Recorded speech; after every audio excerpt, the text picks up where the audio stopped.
I'm Domenic Stansberry, out here near Haight Street with Evan Karp, and I'm going to read a passage from a novel entitled The Big Boom.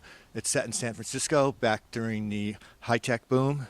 In the novel, the main character, Dante Mancuso, it's part of a series actually, and he's called upon to investigate a murder of a childhood sweetheart.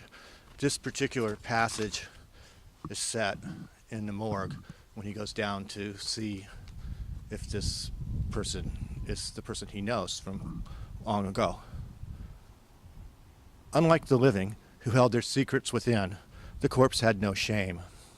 It no longer spoke in the language of the tongue, with all its limitations, but in the language of putrescence, of stench and gastric fluids, of unexpected gurgles and gaseous discharges. Did you love me? The medical coroner, as well as the detectives who had grappled the body from the bay, were familiar to some degree with the language of the dead, but their transliterations were not precise. They had their evidence kits, their test reagents, their sliced organs in plastic sacks, and their mass spectrometers, but these only told the investigators so much. There was too much noise in the field, so to speak, the rattle of their own lives, the hollerings of spouses and children, the flushing of toilets, the sounds of their own rumbling bellies. With so much interference, it was all but impossible to filter the noise from the message. No, look at me. Nonetheless, there were things that could be determined. A woman in her early 30s, 4 days in the water, maybe 5. Traces of aspirated foam in her airways, lungs bloated, chest distended. The medical examiner suspected death by drowning, though it was hard to determine definitively in such incidents.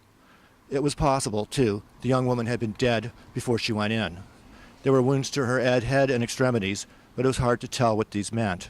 The corpse typically got battered as it was dragged along the bottom by the currents. Don't let me go. The skin was macerated on the finger pads, and her face and nose looked as if they had been abraded. The soft part of the face had been eaten by crabs and bottom fish. The translucency was gone from the skin. The lividity was blotchy about the head and the chest, pink in places but already gone dusky and cyanotic in others. Decomposition had been slowed somewhat by the coldness of the bay, but the putrefaction advanced quickly once the body was in the open air. The clothes, sodden with water, were stripped away and placed in evidence bags. A pleated skirt, labeled from Dazio's, black hose, a pair of pumps, purple, a silk blouse, pearl necklace, a scarf. No wallet, though, no purse, no source of identification. The stripping of the clothes revealed more maceration, bloating of the limbs. Also bruises on the thighs and forearms, though again, whether these occurred before death or after, as the corpse thudded against the pier, was hard to tell. Examination of the vulva showed no signs of sexual penetration, though again, this was hard to ascertain. Fuck me. All the details were written down, recorded in cramped forms to be followed by more reports from the pathologists. Whisperings of the dead, duly noted.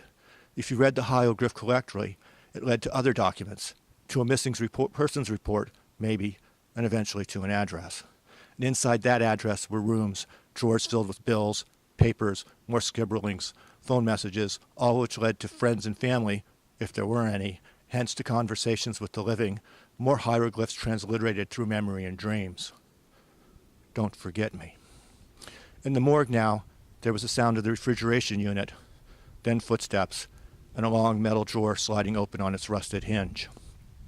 The bag was zippered open, and a man sighed, peering into the bag. And maybe there was some vibration in the massive cells there on the metal slab. Maybe there was something that connected the nerves to the cells to the fiber to the atrophying mass inside that plastic bag. Something that animated the swollen brain and the optic nerve and whatever was still sentient in that mass. The man who peered in had a long nose and a sorrowful face and compassionate eyes.